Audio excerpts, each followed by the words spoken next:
अनुपम जी, दिनेश जी और रविशंकर भाई साहब और यहाँ बैठे हुए समस्त विद्वज्जन, आप सबको मेरा प्रणाम है।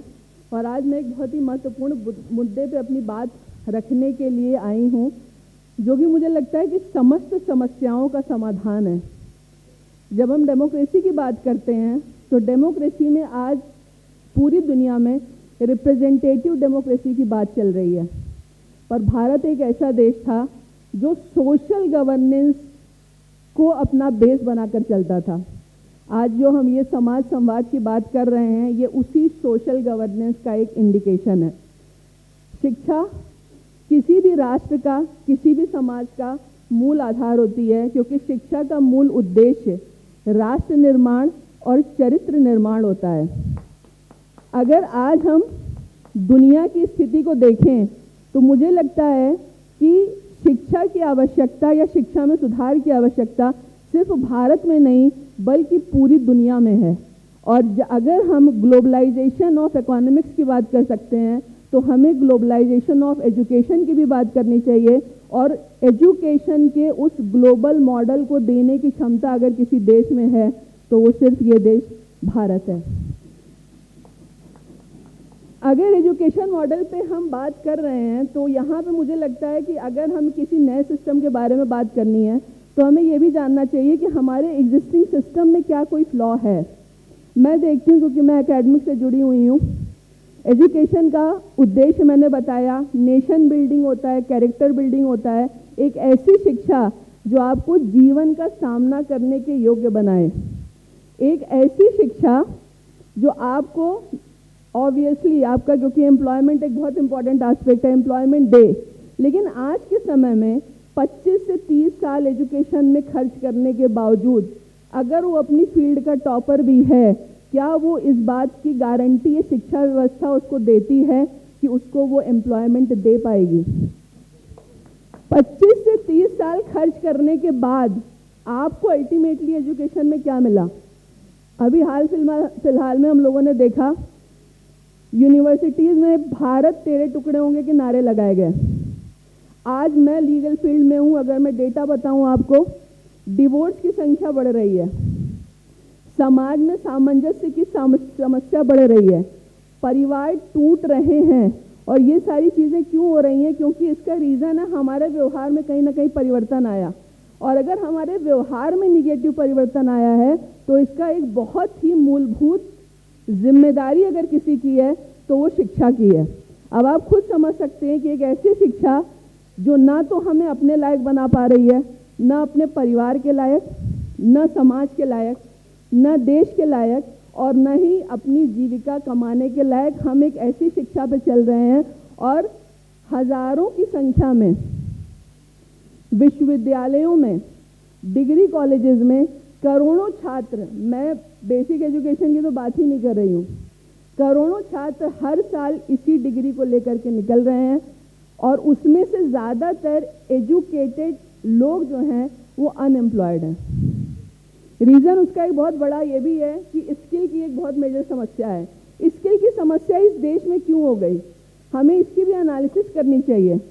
हमें याद रखना चाहिए कि चाहे वो एंगस मेडिसन हो, चाहे विल डुरांट हो, हर किसी ने भारत के ऐश्वर्य को स्वीकार किया।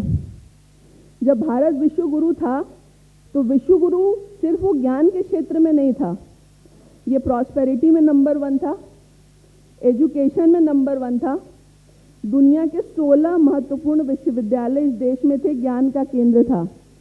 ये स्पिरिचुअलिटी में भी नंबर 1 था और तब ये विश्व गुरु था। और इस देश की खास बात ये थी कि ये अपनी प्रॉस्पेरिटी को डिस्ट्रीब्यूट करता था अन्य देशों के साथ।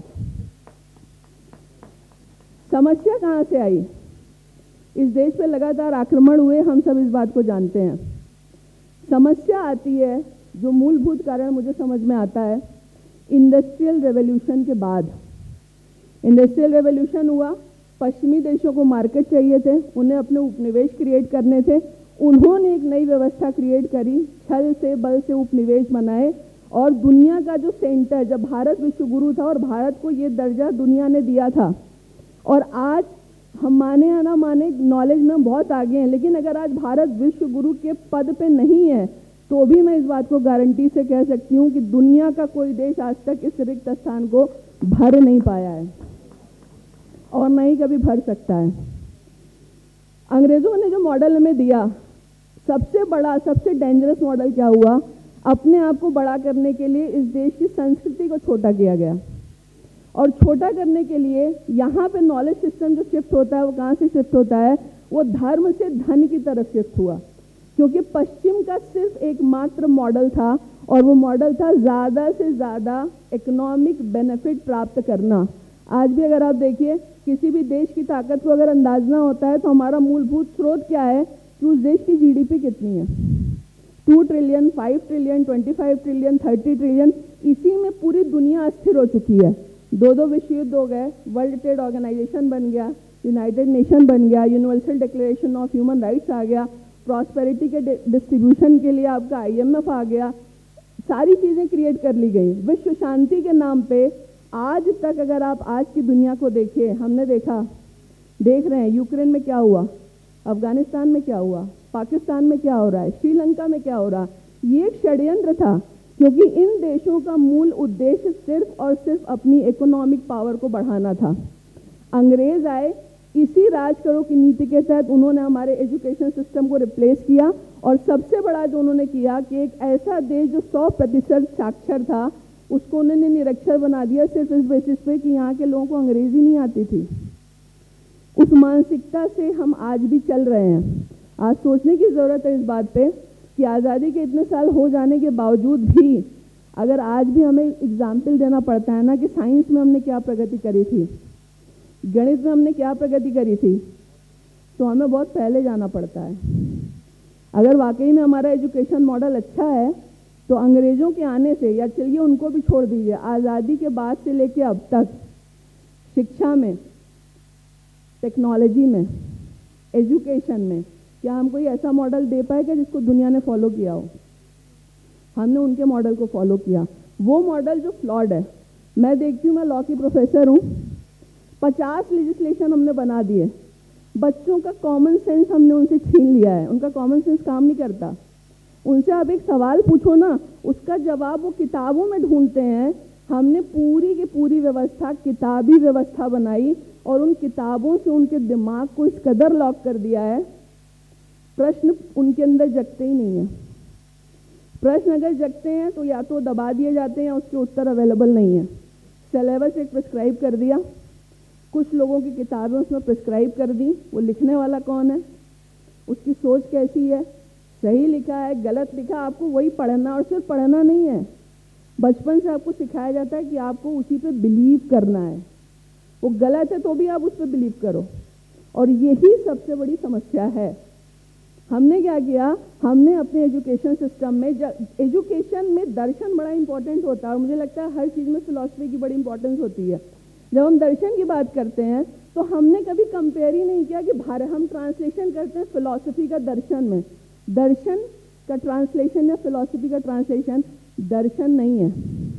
दर्शन एक भारतीय तत्व है जो आत्मा से परमात्मा को जोड़ने के लिए एक स्पिरिचुअल जर्नी की बात करता है। वेस्ट में जिस फिलॉसफी की बात की जाती है वो सेंसेस पे बेस्ड है, वो भौतिकता पे बेस्ड है, वो माइंड की बात करती है, वो उन चीज़ों की बात करती है जो कि हमें दिखाई देती है।